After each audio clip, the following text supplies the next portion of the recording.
이스라엘에는 7절기가 있습니다. 이스라엘에 7절기가 있다는 말은 7개의 명절이 있다. 그리고 그 명절을 7번 지나면서 1년이 지나가는 거죠. 이스라엘에는 7절기가 있는데 그 중에 가장 중요한 절기가 6월절입니다. 6월절의 유래입니다. 6월절의 유래를 알려면 먼저 가나안 땅의 비밀을 알아야 됩니다. 가나안 땅은 어떤 곳입니까? 하나님이 통치하는 땅입니다. 이스라엘은 하나님의 백성입니다. 그러므로 이스라엘 역시 하나님이 통치하는 사람들입니다. 그러니까 하나님이 통치하는 이스라엘은 하나님이 통치하는 가나안 땅을 떠나서는 안 됩니다. 그런데 말입니다. 이스라엘은 가뭄 때문에 먹고 사는 문제 때문에 가나안을 떠나 애굽으로 갔습니다. 애굽은 바로 왕이 통치합니다. 바로 왕은 어떤 사람입니까? 세상 임금, 다시 말해서 사탄 마귀를 상징합니다. 그러므로 이스라엘은 어떻게 되었습니까? 하나님의 통치를 받아야 하는 이스라엘이 세상 임금 바로왕의 통치를 받으니까 바로왕의 노예가 되어버립니다. 돈 때문에 하나님을 떠나면 세상 임금 돈의 노예가 된다 그 말이에요. 세상 임금 바로왕 돈의 노예는 고통입니다. 그래서 이스라엘은 하나님께 부르짖어 기도합니다. 하나님은 이스라엘을 구원하시되 자신이 직접 구원하는 게 아니에요. 대리자를 세워서 구원하세요. 하나님은 이 세상을 통치하잖아요. 그런데 누군가를 자기 대리자로 세워서 통치해요. 그러니까 이스라엘이 지금 애굽 나라 바로왕의 노예잖아요. 그 노예로부터 해방을 누군가를 자기 대리자를 세워서 해방시킨다 그 말입니다. 하나님의 대리자, 이스라엘 민족을 해방시키는 하나님의 대리자가 모세입니다. 그러므로 모세는 하나님을 대신하여 이스라엘을 애굽에서 구원시켰습니다. 이스라엘 백성들이 애굽 바로왕으로부터 구원받기 하루 전날 밤입니다. 집집마다 한 마리의 양을 잡습니다. 잡은 양의 피는 대문과 안방문에 발라요. 그리고 그 양고기는 삶아 먹지 않아요. 불에 구워서 먹었습니다. 그러므로 양고기를 먹고 그 피를 대문과 안방문에 바른 사람만이 애굽을 떠나게 되고 홍해를 건너게 됩니다. 이스라엘 민족이라도 양고기를 먹고 그 피를 대문과 안방에 바르지 못하면 이스라엘 민족이라도 애굽을 떠나지 못합니다. 이스라엘 민족이 아니라도 이방인이라도 양고기를 먹고 그 피를 대문과 안방문에 바른 사람은 애굽을 떠나고 홍해를 건너게 됩니다. 애굽을 떠나기 전, 그러니까 홍해를 건너기 전에 희생된 한 마리의 양은 누구입니까? 예수 그리스도입니다. 우리가 모든 성경에서 예수를 찾지 못하면 성경을 잘못 이해하는 거예요. 그 예수님을 우리가 어디서 찾아야 되느냐? 이스라엘 백성들이 에집트를 떠나기 전에, 해방되기 전에, 홍해 건너기 전에 그 양 한 마리 잡아 그 고기는 먹고 피는 문에 발랐던 그 양이 누구냐? 예수님이다. 그러므로 요한복음 1장 29절에 세례 요한이 예수님에 대하여 이렇게 증언합니다. 보라 세상 죄를 지고 가는 하나님의 어린 양이다. 그리고 그와 같이 양제사를 드린 후 애굽을 떠나 홍해를 건넌 날을 기념하여 유월절이라고 부릅니다. 그러니까 유월절은 민족이 구원받는 날이죠. 개인적으로 구원받는 날이에요. 오늘날 그리스도인에게는 유월절의 의미가 어떻습니까? 예수님을 구주로 고백한 날입니다. 그러므로 우리 모든 그리스도인에게는 각자 자신만의 유월절이 있어야 합니다. 구원의 확신입니다. 서로 인사 한번 해볼까요? 옆에 분에게 구원 받으셨습니까? 이렇게 한번 해봐요. 구원파가 자꾸 그렇게 인사한다고 그래서 우리 기성교회들이 안 해요. 함정이거든요. 구원 받으셨습니까? 목사가 중요하지 않습니다. 장로가 중요하지 않습니다. 교회 직분이 중요하지 않습니다. 구원받았다는 사실이 기중합니다. 왜냐하면 구원받지 않으면 그리스도인이 아닙니다. 그러므로 예수님은 유월절 어린 양입니다. 요한복음 13장 1절에서 3절 같이 읽습니다. 유월절 전에 예수님께서 자기가 세상을 떠나 아버지께로 돌아갈 때가 이른 줄 아시고 세상에 있는 자기 사람들을 사랑하시되 끝까지 사랑하시니라. 마귀가 벌써 시몬의 아들 가룟 유다의 마음에 예수님을 팔려는 생각을 넣었더라. 저녁 먹는 중에 예수는 아버지께서 모든 것을 자기 손에 맡기신 것과 또 자기가 하나님께로부터 오셨다가 하나님께로 돌아갈 것을 아시고 예수님은 자신이 유월절 어린 양이라는 것을 알고 계셨습니다. 그런데 말입니다. 우리가 여기서 귀중한 사실을 알아야 됩니다. 매우 귀중한 사실입니다. 유월절 어린 양이신 예수님을 예수님은 십자가 선상에서 죽으러 오신 분이라니까요. 어린 양이니까 죽으러 오신 분이에요. 유월절에 희생된 그 양고기가 되셨으니까, 양고기로 오셨으니까 주님은 죽으러 오신 거예요.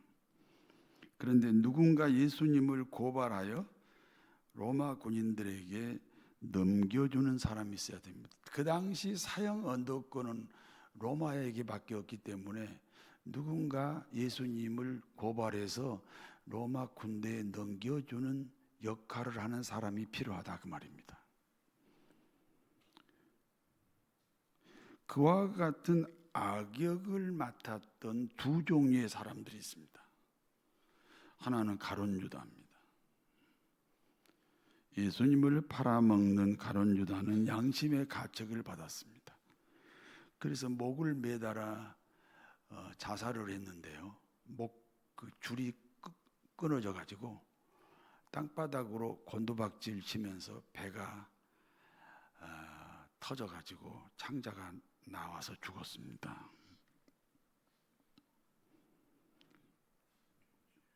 예수님이 십자가에 죽기 전에 이루어진 사건입니다.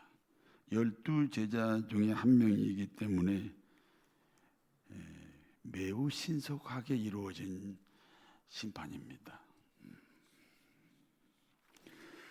다른 하나는 바라바를 내어주고 예수님을 십자가에 못 박으라고 소리치면서 빌라도를 설득했던 군중들입니다.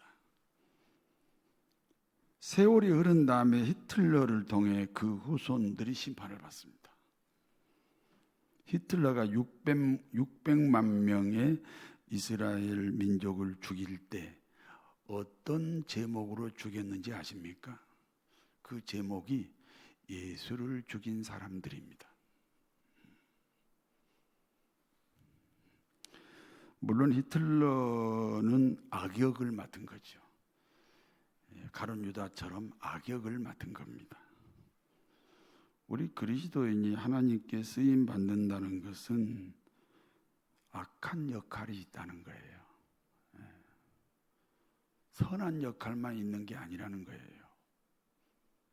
악한 역할도 지금 하나님께 쓰임 받는 사람 중에 하나라는 거예요. 그리고 그들은 저주를 받습니다. 여러분은 선한 역할로 쓰임 받으셔서 당대와 자자손손이 축복이 되시기를 바랍니다. 예수님은 본시 하나님이에요. 그렇게 생각하시지요? 인간으로 오신 것은 십자가를 지시고 사람들의 죄값을 대신 치르기 위해서 오셨어요. 그렇기 때문에 자기를 배신한 사람도 사랑해야 돼요. 사랑해야 그 일이 계속 진행이 되잖아요. 사랑하지 않으면 십자가 사역이 중단될 수 있거든요. 그러므로 사람을 사랑하시되 끝까지 사랑하셨다 그랬어요. 그리하여 제자들의 발을 씻기 시작합니다. 누구의 발부터 씻어 주셨을 것 같습니까? 가룟 유다입니다. 가룟 유다까지 사랑하지 않으면 십자가를 지실 수가 없기 때문입니다. 우리가 어떤 사명을 감당하기 위해서는 장애물을 극복을 해야 됩니다. 사실 예수님은 가룟 유다가 장애물이죠. 이미 다 알고 계신 내용이잖아요. 그 장애물을 사랑하지 않으면, 그 장애물까지 사랑하지 않으면 사명을 감당하기 어렵다. 그런 결론입니다. 주님이 제자들의 발을 씻기시던 중 베드로 차례가 되었어요. 성경이 없는 말이니까 아마 짐작컨대 제일 마지막 차례였을 것 같습니다. 베드로가 주님에게 이렇게 말합니다. 요한복음 13장 8절에서 11절 같이 읽습니다. 베드로가 이르되 내 발을 절대로 씻지 못하시리이다. 예수께서 대답하시되 내가 너를 씻어주지 아니하면 내가 나와 상관이 없느니라. 시몬 베드로가 이르되 주여 내 발뿐 아니라 손과 머리도 씻어 주옵소서. 예수님께서 이르시되 이미 목욕한 자는 발밖에 씻을 필요가 없느니라. 온 몸이 깨끗하나 다는 아니니라 하시니 이는 자기를 팔자가 누구인지 아심이라. 그러므로 다는 깨끗하지 아니하다 하시니라. 이게 가룟 유다죠. 주여 감히 제 발을 씻으려고 하십니까? 베드로가 주님에게 주여 감히 내 발을 씻으려 하십니까? 예수님께서 베드로에게 대답합니다. 내가 너의 발을 씻지 아니하면, 내가 너의 발을 씻어주지 아니하면 너와 내가 상관이 없다. 주님이 베드로의 발을 씻어주지 아니하면 베드로와 주님과 상관이 없다는 말이 무슨 뜻이에요? 베드로는 현재 주님의 제자입니다. 제자란 제2의 스승이에요. 그러니까 베드로는 제2의 예수다 그 말입니다. 그런데 상관이 없으면 어떻게 됩니까? 베드로는 예수님의 제자가 아니지요. 제자는커녕 불신자 신분이라는 겁니다. 그게 상관이 없는 거예요. 그러므로 베드로가 깜짝 놀라서 이렇게 말합니다. 그러면 제 발만 씻지 마시고 제 손과 머리까지 씻어주세요. 손과 머리까지 씻어달라는 것은 목욕시켜달라 그 말입니다. 그때 주님이 말씀합니다. 이미 목욕한 자는 발만 씻으면 된다. 이미 목욕한 자는 발만 씻으면 된다. 예수님이 말씀하시는 목욕이 무엇입니까? 예수님을 구주로 고백하여 영생을 소유한 그리스도인을 가리켜요. 그러므로 한 번 목욕한 사람은 다시 목욕할 필요가 없습니다. 한 번 구원받은 사람은요, 그 구원이 취소가 되지 않기 때문에 다시 구원받을 필요가 없다는 말과 같습니다.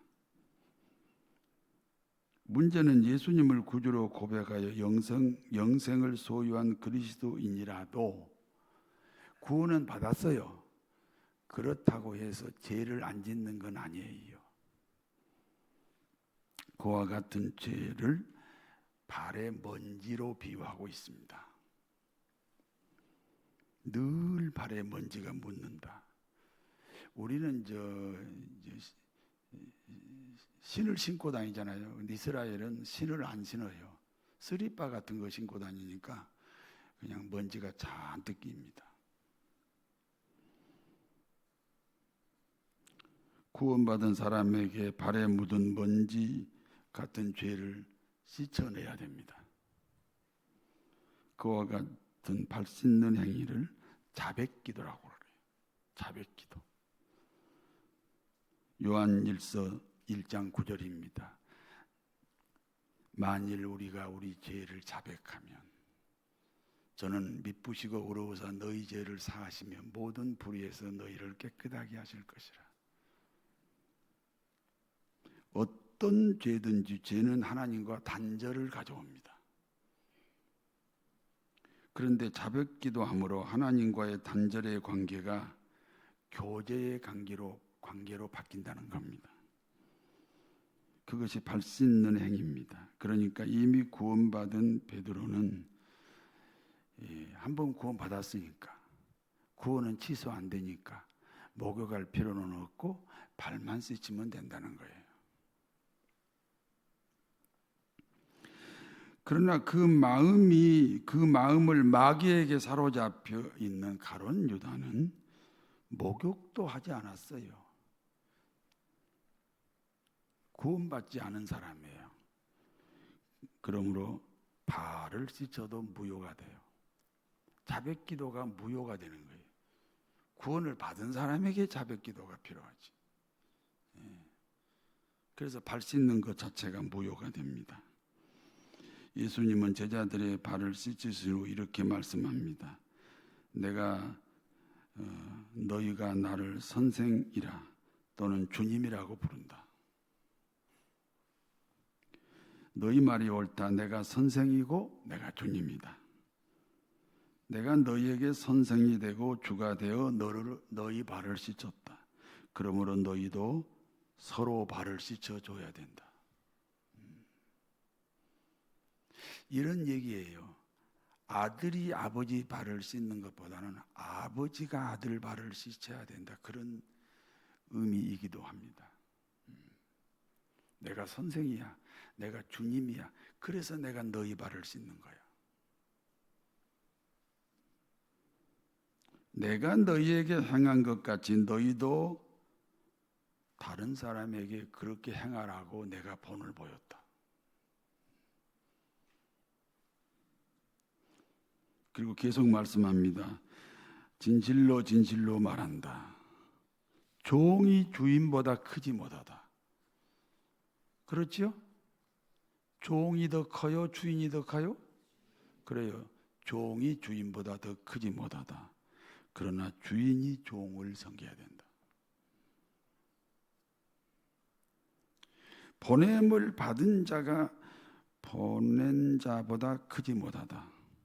그러니까 보냄을 받은 자는 저와 여러분이고 보낸 자는 예수 그리스도입니다. 저와 여러분은 예수님보다 클 수가 없어요. 그러나 보낸 자인 예수 그리스도가 보냄을 받은 제자들의 발을 씻겼다는 거예요. 무슨 뜻입니까? 기독교는 예수님이 자기 제자들을 섬기는 종교예요. 상관이 부하를 섬기는 종교가 기독교라 그 말입니다.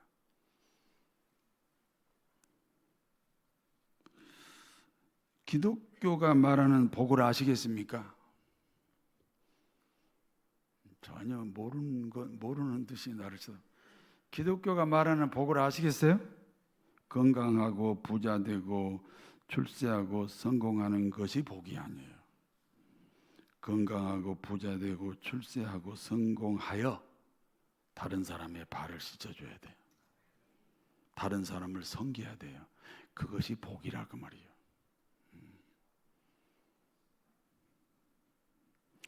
복된 그리스도인이 되시기를 바랍니다. 이제 여기까지가 본문의 내용이에요. 이제 이 본문이 주는 교훈을 말씀드려요. 하나님은 천지 만물을 만드신 분입니다. 하나님은 천지 만물을 만드신 분이 아니에요? 대한민국만 만들었어요? 아무 대답을 안 하세요. 하나님은 천지 만물을 만드신 분입니다. 하나님은 천지 만물을 만드신 분이므로 천지 만물은 하나님이 통치합니다. 하나님이 주인이고 주인이기 때문에 그분이 통치합니다. 하나님은 세상을 통치하시되 직접 통치하지 않습니다. 누군가 대리자를 세워서 통치합니다. 그게 하나님이 세상을 만들었던 창조 질서입니다. 하나님은 누군가를 사용하셔서 세상을 통치합니다. 처음에는 아담과 하와가 하나님의 대리자였습니다. 그런데 아담과 하와가 하나님이 되겠다는 반역을 일으켰습니다. 그러므로 하나님으로부터 버림을 받았습니다. 죄인이 되었습니다. 죄의 값이 사망입니다. 이 죄값이 사망이라는 걸 애우면 안 돼요. 자, 하나님에게 버림받았으면 하나님과 단절의 관계요, 연합의 관계요. 그래, 단절이니까 영원하신 분으로부터 단절되었으니까 영원해요, 영원하지 않아요. 영원하지 않다는 말은 끝이 있다는 말이죠. 끝이 있다는 또 다른 말은 죽음이 있는 거예요. 그래서 죄값이 죽음이에요. 예수 그리스도는 하나님 자신입니다. 그런데 죽음이라는 인간의 죄값을 대신 짊어지시고 십자가에 죽으셨습니다. 우리는 그와 같은 예수님을 마음에 영접합니다. 그러므로 예수님과 나는 하나가 되었습니다. 그렇기 때문에 예수님의 죽음이 자신의 죽음이 되어서 죄값을 치르게 됩니다. 도덕적인 해석이 아니에요. 예수님과 내가 하나가 됐단 말이에요. 영접했으니까. 그러니까 예수님이 죽었단 말은 내가 죽은 거죠. 그래서 죄값을 치른 거예요. 내가 치른 거예요. 내 죄값은 내가 치른 거예요. 그리고 예수님의 부활이 자신의 부활이 되어 영생을 얻은 거예요. 죄값을 치른 이후의 생명이니까 영생입니다. 그러므로 제사함 받은 저와 여러분은 다시 하나님의 통치가 회복이 되었습니다. 그와 같은 저와 여러분을 하나님은 대리자를 세워서 통치해요.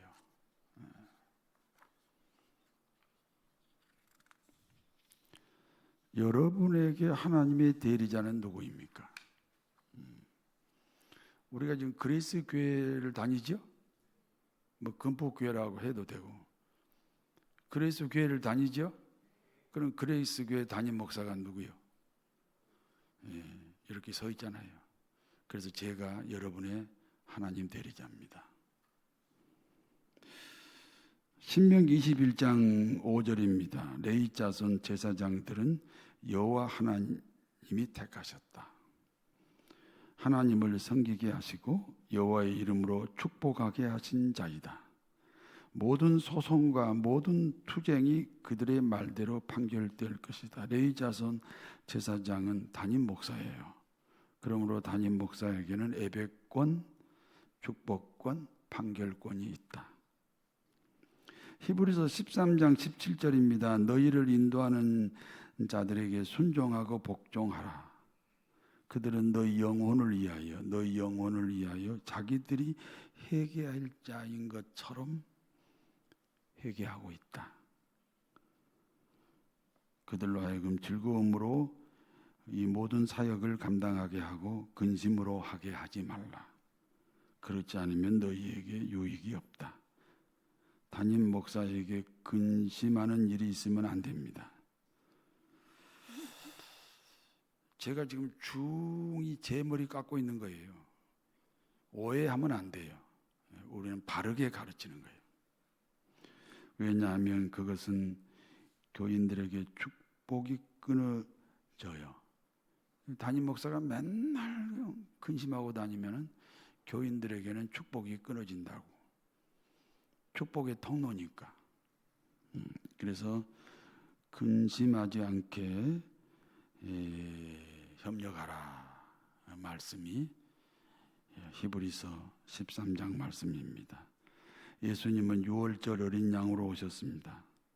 저와 여러분의 죄값을 대신 짊어지기 위해 십자가에 매달려 운명하신 어린 양입니다. 누군가 예수님을 로마 군대에게 넘겨야 됩니다. 가룟 유다의 역할입니다. 예수님을 로마 군대에 팔아 넘기는 것으로만 해결되지 않습니다. 이제는 누군가 예수님을 십자가에 못 박으라고 빌라도 총독을 설득해야 됩니다. 교회 지도자들이 앞세운 군중들입니다. 가룟 유다는 12제자 중에 한 사람이에요. 교회로 말하면 장로급이에요. 그러므로 즉시 심판을 받습니다. 그러나 예수님을 십자가에 못 박으라고 소리치던 군중들은 그 후손들이 히틀러를 통해서 심판합니다. 600만 명이 죽었습니다. 히틀러는 대표적인 사례일 뿐입니다. 2000년 동안 이스라엘은 유리방황하다가 1948년 나라를 세웠습니다. 지금도 하마스와 전쟁하고 지금도 헤스볼라하고 전쟁합니다. 그런데 이제 문제는 이 이스라엘 민족이 예수 믿기 시작해요. 엄청나게 돌아와요. 이스라엘 민족이 회개하고 돌아올 때가 어떤 때인지 아십니까? 다 돌아오면 예수님이 재림합니다. 주님이 재림하실 때가 됐습니다. 그러므로 사랑하는 교우들은 두 가지를 준비해야 돼요. 하나는 구원의 확신이에요. 그리고 다른 하나는 선한 역할을 하셔야 돼요. 반드시 두 역할이 있어요. 선한 역할을 하셔야 돼요. 주님은 십자가를 지실 때까지 끝까지 섬겼어요. 가룟 유다까지 섬겼으니까. 만약에 가룟 유다까지 섬기지 않았다면 십자가 구령 사업이 중단될 수도 있어요.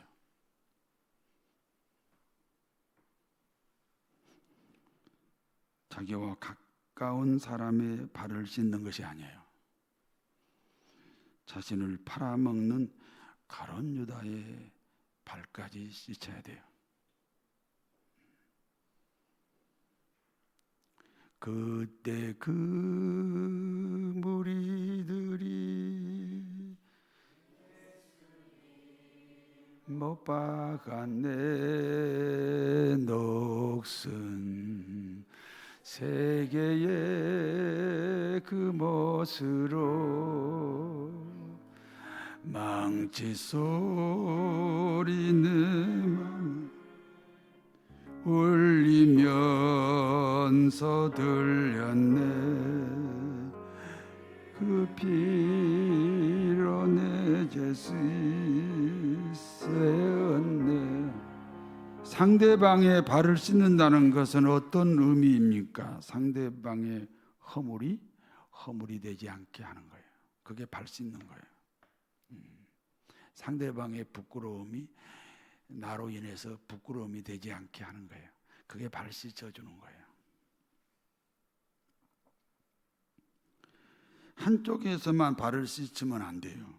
서로 발을 씻어야 돼요. 그러므로 주님 역시 우리들의 먼지 발을 씻어주신다는 사실이에요. 내가 다른 사람의 발을 씻지 못합니다. 그러면 주님도 내 발을 씻지 못합니다. 그 결과가 무엇입니까? 구원은 받았으나 하나님과 연결되지 않아요. 발을 안 씻으면요. 구원은 받았는데 하나님하고 연결이 안 돼요. 교제가 끊어졌어요. 주님으로부터 응답이 없습니다. 찬송이 즐겁지 않고 예배가 지루합니다. 내 교회가 없고 내 목사가 없어요.